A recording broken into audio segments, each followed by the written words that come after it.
I don't wanna be alone in my bed. On the internet, smash that like. Crack the knee pipe Tano here, the internet's busiest music nerd. And it's time for a review of the new Revenge album, Behold.Total.Rejection. This is the latest full-length LP from incredibly consistent and unbelievably extreme metal duo Revenge, a follow-up to 2012's Scum, Collapse, Eradication. But you may mostly remember them from 2008's Infiltration, Downfall, Death, or their debut record, Triumph, Genocide, Antichrist. This new LP over here seems like the only album in the band's discography where they're not just playing some kind of game of brutal word association and actually stringing together a coherent thought. Behold, total rejection, and reject they do anything that might sound the least bit musical. Rejection's sound is a spiraling hellstorm of grimy buzzsaw guitars and bass, booming claustrophobic drums, and vocals that screech, scream, gargle, gurgle, roar, make just about every horrific sound you could imagine. There are moments on this LP that make the last Pissgrave record sound like easy listening. It's like every piece of instrumentation in the mix on this record isn't so much working together and backing one another up as much as they are just hacking each other to death in a concrete octagon to an audience of onlookers that are cheering for the moment where they just all bleed to death. I will say the instrumentation does flow together in terms of intensity, though. There are moments on this album where you'll hear plenty of violent, free-flowing blast beats and very manic guitars. Occasionally, the guitars and the drums slow down to sync up on some very heavy, crunchy, mosh-friendly riffs. And one more thing that kind of grabbed my attention about this album is for a band that makes music that is so extreme, Revenge certainly takes pride in its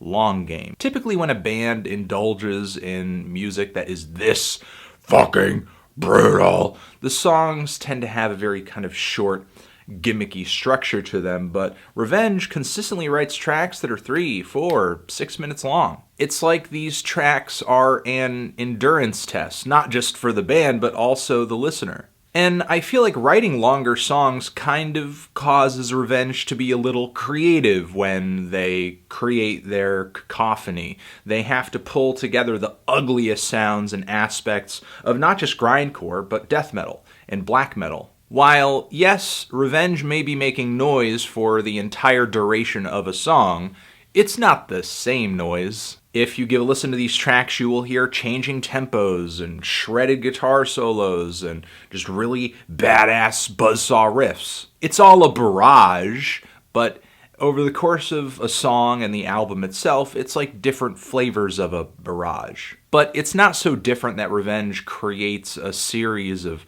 memorable, distinct moments across the track list here, unfortunately, which is probably what some people would call the point on this album, since Revenge's nihilistic tendencies seem to kind of guide the writing process of these songs. Revenge doesn't seem so much as interested in communicating musical and sonic ideas to you as much as they are reaching through the speakers with their guitars and their drums and ending your life. Really, I tried listening to this album several times over, just scanning it for something that sticks out to me. And every moment that something might seem very freakish to me, I was kind of left with just a lack of how exactly to describe it in a way that I'm not just kind of describing the album generally. And then, maybe a few minutes later, I'd hear another moment that I thought, wow, this kind of sounds even more crazy, insane, and psychotic than what I had just heard a few minutes ago. And on the song Mobilization Rights, the very end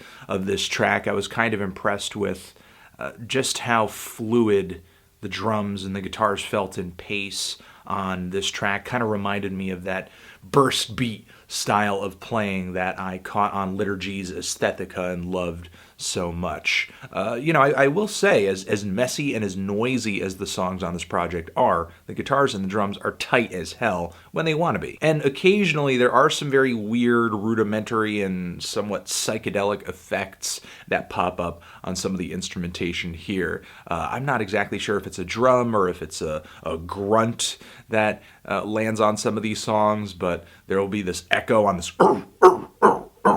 Overall, this record is just kind of an aggressive, nihilistic thrill, and I like it. Sure, it's one-dimensional, but it scratches an itch, and it's a very primal itch. It's the only itch that it scratches, that primal itch, but it scratches it so good.